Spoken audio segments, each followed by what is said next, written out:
presidential pardons, the only genuine get-out-of-jail-free card. Pardons are one of the most powerful tools available to a president, and they have been used controversially in the past. Bill Clinton pardoned Mark Rich, Gerald Ford pardoned Richard Nixon, and as we've mentioned before, Abraham Lincoln once pardoned a man for attempted bestiality. That is true. And in fairness, this was the horse. That's a pretty fuckable horse right there. I'm not saying that you should fuck it. I'm just saying I wouldn't kick it out of bed for eating apples. The point here is, while we were away, Donald Trump issued his very first pardon, and it was a doozy. A legal lightning bolt from President Trump late Friday. A presidential pardon for Arizona's controversial anti-illegal immigration hardliner, Sheriff Joe Arpaio. That's right. Donald Trump pardons Joe Arpaio, a man who answers the question, what if a decaying russet potato somehow hated Mexicans? But let's look at that decision, because if the President of the United States is going to use his very first pardon on someone this early in his term, it really is worth knowing exactly who Joe Arpaio is and what the implications of this decision may be. And you probably may have heard of Joe Arpaio before. He has carefully cultivated an image over 25 years as a hard-nosed sheriff with unconventional methods that the media has lapped up.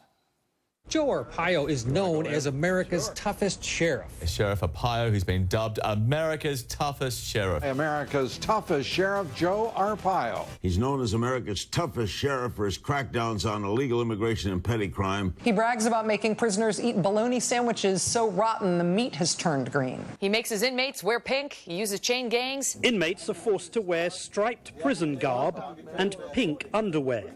Well, that is just awful. The pink underwear is fine, but no one should be forced to wear horizontal stripes. They widen the silhouettes. That is a fact. That's a fashion fact. Now, Arpaio really didn't mind that coverage. He actually welcomed it, because he loves being on camera so much that he essentially spent years treating prisoners as props for a reality show, and sometimes literally. He actually had a short-lived show called Smile, You're Under Arrest, where people with outstanding warrants would be tricked into appearing on a set, only to be pranked in the worst way possible. Oh, whoa, I got one more surprise. These two people are actually deputies of Sheriff Joe Arpaio's office. Take them down, take them down. So, dude, you gotta smile, because you're under arrest. Oh, no, for real, Whoop, there it is. Wait.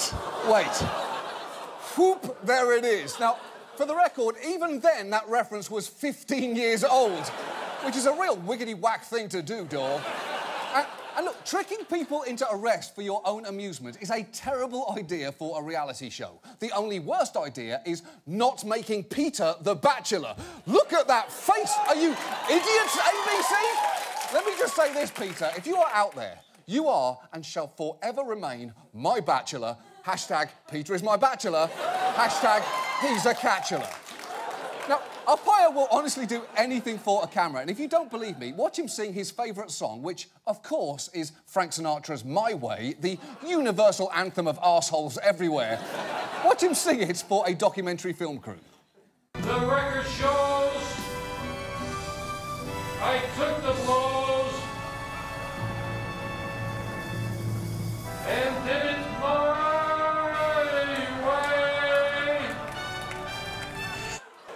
Here's something interesting there. When Frank Sinatra heard that, he actually climbed out of his grave, walked 400 miles to Arpaio's house, rang the doorbell and simply said, no. But what does doing it Arpaio's way actually mean? Because Trump didn't just pardon him. He touted Arpaio's support on the campaign trail, even having him speak at the Republican convention. So Trump clearly doesn't seem to have any real problem with Arpaio's way. And for the record, it is far more than just the eye-catching circus that you've seen so far, and many people were effective. Maricopa County, where he was the sheriff until just last year, contains over 4 million people. That's a higher population than that of 24 states. And conditions in his tent city weren't just eccentric, they were appalling. Temperatures there could rise as high as 145 degrees. Food was limited to 2 meals a day. And then there was this. Chinese law enforcement officials drop in for some tips from Joe, who just brushed up on his Mandarin. I hear China very tough and criminal, correct? Huh? I'm asking them, in China, yes, do they put women yes. on a chain gang? No. Thank you. I am still the first in the world. Yes, Arpaio actually put women on chain gangs, so I guess hashtag feminism?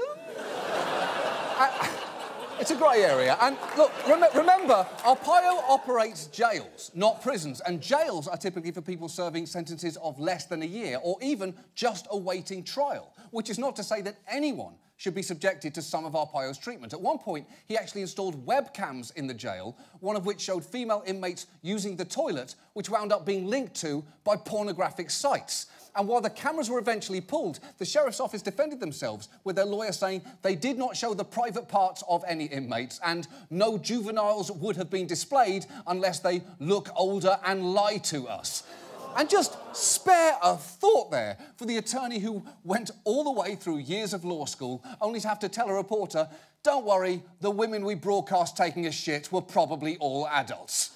And Arpaio seemed routinely impervious to criticism of any of his tactics. I have not received many negative comments other than the Justice Department or Amnesty International or the Civil Liberties Unit.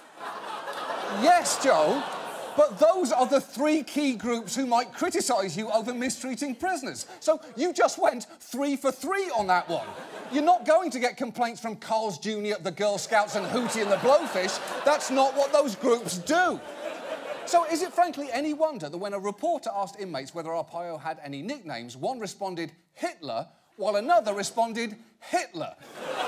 And that is a charge that he's defended himself against by saying, my daughter has adopted children of various ethnicities. I got a black, a Mexican with Down syndrome even, and yet I'm the racist, I'm the fascist, I'm the Hitler. And look, I'm not going to argue with him on that one. That is just sound logic right there. That is why, when you play the board game Guess Who's the Hitler, the first things you ask to narrow it down are, do their daughter got a black? And do their daughter got a Mexican with Down syndrome even? Because if their daughter got those, they can't be the Hitler. It's right there in the rules. And look, Arpaio's jails weren't just tough and humiliating. They were sometimes deadly. Over the years, the county has paid out multiple large settlements to families of inmates who've died following incidents in his facilities, including over $8 million to the family of Scott Norberg, who died in custody after being restrained, shocked and beaten by guards. And when one officer tried to warn 2 other guards that the inmate was in dire trouble, their response was chilling. I told him that he was turning blue or purple. I don't think he was breathing, and he said, who gives a fuck? After Spidell responded to you, who gives a fuck, and you warned Officer Gurney, what did Mr. Gurney say? Basically, just, who gives a shit? Look, you can't see someone dying and say, who gives a shit. You can't even see something dying and say that, with, of course, the sole exception of orchids, because really, who gives a shit? They're high-maintenance little flower cucks, and they all deserve to die. Now, I should tell you, the Justice Department declined to prosecute that case, and both Arpaio and the officers insisted they did nothing wrong. In fact, Arpaio was so unapologetic that both Officer Who Gives a Fuck and Officer Who Gives a Shit were later promoted, presumably to Lieutenant Whatever Arsehole and Sergeant Zero Fucks Given. And that promotion, the problem is that promotion sends a pretty clear message to Arpaio's staff. Almost as clear a message as a president pardoning the man who oversaw all of this. And remember, Arpaio wasn't just in charge of jails, he was also a law enforcement officer, though his respect for the law seemed awfully selective. Now, over the years, his office repeatedly launched criminal cases against his perceived enemies, be they county officials or even judges, some of which were so shockingly flimsy they were dismissed or thrown out. One civil suit that he brought turned out to be so baseless it was actually cited in the disbarment of the attorney who brought it, with a member of the disbarment panel saying it was nothing short of fumbling with the law like children wielding a buzzing chainsaw. Which is not only an amazing statement, it's also actually my favourite Precious Moments figurine. And for America's toughest sheriff, Arpaio seemed to let certain crimes fall through the cracks. In 2011, it came out that his department had failed to properly investigate more than 400 sex crimes, some of which involved children. And while Arpaio eventually admitted to that, his apology left a lot to be desired. If there were any victims out there, I apologize to those victims, if there were any. Hold on.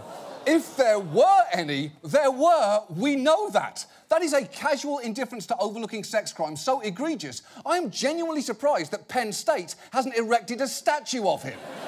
and amazingly, here's the amazing thing, none of what you have just seen, not the conditions, not the deaths, not the baseless charges against his critics, has anything to do with why he was convicted and needed a pardon. That stems from racial profiling, which his department has been repeatedly accused of over the years, and one huge investigation made some really troubling allegations. A 3-year investigation by the Justice Department found what it called unconstitutional policing and a pervasive culture of discriminatory bias against Latinos, who are up to 9 times more likely than whites to be stopped by a Maricopa County deputy. In one incident cited in the federal report, a Hispanic driver was incarcerated for 13 days before his citation was dismissed for not using his turn signal. Think about that. 13 days for a turn signal infraction. And that is in Arizona, where an old person driving with their turn signal on is literally their state seal. and not surprisingly, in 2011, a lawsuit alleging his department had a pattern of racial profiling resulted in this. A federal court in Phoenix has decided Arizona authorities cannot arrest people suspected of being illegal immigrants solely because of their appearance. If Arpaio does not comply with the court ruling, Arpaio could ultimately be held in contempt of court and face jail time. You'll never guess what happened. Arpaio did not comply with that court ruling. In fact, over the next 18 months, his office detained at least 171 people without charge and turned them over to immigration enforcement. And last July, a federal judge found Arpaio guilty of criminal contempt. And at that point, he was a criminal. He had committed and was convicted of a crime. You know, the thing that the people he puts in tents and pink underwear had done, and which he felt meant that they had forfeited any right to complain. He had done that, and he hadn't even been sentenced before Trump started hinting at a pardon for a frankly incredible reason.